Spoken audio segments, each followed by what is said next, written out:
always thought I was a good judge of character. My friends even joked that I had built-in lie detector radar. So when I met Ryan, I thought my instincts had struck gold. He was tall, charming, dressed like he had just stepped out of a business magazine. And most importantly, he told me he was a corporate lawyer at a big-name firm downtown. I mean, who wouldn't be impressed? When he first said it, I'll admit, I swooned a little. A lawyer. Smart. Ambitious. Stable. My parents would finally stop asking when I'd bring home someone serious. Little did they know. Ryan was about as serious as a knockoff Gucci bag sold out of someone's trunk. For the first few weeks, everything lined up. He'd take client calls in the evenings, wear his pressed suits even when he said he was working late, and drop legal jargon I didn't even pretend to understand. But then, I noticed inconsistencies. Like the time he won a case, but couldn't tell me the client's name because of confidentiality. Or when he said he was writing a brief but spelled litigation wrong in a text. Yeah, a lawyer who can't spell litigation. Red flag number 1. Then came the real kicker. One afternoon, I left work early and stopped by the little cafe near my office. Guess who was behind the counter, wearing an apron, handing out cappuccinos with a fake smile? Ryan. The corporate lawyer. I froze. He froze. The only thing moving was the foam on the cappuccino machine. And in that moment, I knew I wasn't just dating a liar. I was dating an actor in the world's worst improv show. When he saw me, he almost dropped the latte in his hand. But without missing a beat, he tried to play it off. Oh, hey babe. I do this part-time for stress relief. Lawyers need hobbies too, right? Stress relief. Who the hell relieves stress by steaming milk at minimum wage? But I didn't confront him right there. No. I wasn't about to let him wriggle out of this with another excuse. I smiled, ordered a coffee I didn't even want, and walked out like nothing happened. Because in that moment, I decided something: if he wanted to keep lying, I'd let him. But I'd make sure his lies collapsed in the most spectacular, unforgettable way possible. Over the next few weeks, Ryan kept up the charade. He still wore his suits, still claimed he was in court when he was clearly on a barista shift, still bragged about winning cases he'd pulled out of thin air. But here's the thing, he didn't know I'd already done my homework. I checked the Bar Association's website. No Ryan listed. I even called the firm he claimed to work for. Guess what? No one had ever heard of him. That was it. Game over. Now it was time to set the stage.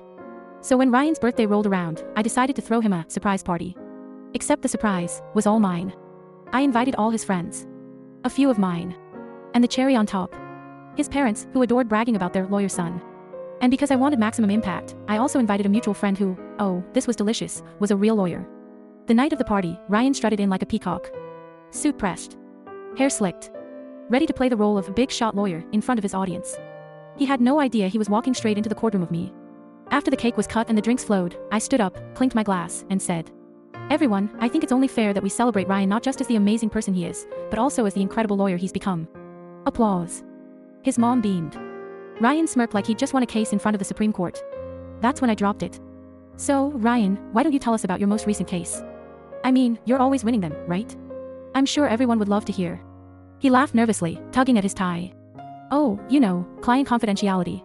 But I wasn't letting him off the hook. "Oh, don't worry. I actually invited a real lawyer tonight. Maybe you two can swap war stories. I mean, you are both in the same field, after all." The room went dead silent. Every pair of eyes locked on him. His so-called confident smile cracked like cheap porcelain. He stammered, tried to joke, tried to change the subject. But by then, the truth was unraveling faster than his fake Armani tie. His lawyer friend started asking him questions, basic ones, like where he went to law school, what kind of law he practiced. Ryan couldn't answer a single one. His face turned red. His mom's jaw dropped. His dad muttered something like, "What the hell is this?" Finally, Ryan broke. "Okay, fine. I'm not a lawyer, all right. I work at a cafe. Are you happy now?" "Happy? No." "Satisfied?" "Very." The silence that followed was the most delicious sound I've ever heard. And that's when I delivered the line I'd been rehearsing in my head for weeks. I leaned forward, smiled sweetly, and said, "Oh, don't worry, Ryan. We all figured it out. I mean, who else would sue for custody rights instead of custody rights?" The room exploded. Some laughed. Some gasped. His mom stormed out. His friends exchanged looks like they just witnessed a car crash. And Ryan? He stood there, red-faced, humiliated, exposed. That was the last time I ever saw him. He tried texting me the next day. Apologies. Excuses. Promises that he'd be better. But I didn't reply. Because in the end, I didn't need a boyfriend who pretended to be a lawyer. I needed someone who didn't have to pretend to be anything at all. And Ryan. He'll forever be remembered, not as the hotshot attorney he lied about being, but as the guy who got publicly cross-examined at his own birthday party. Case closed.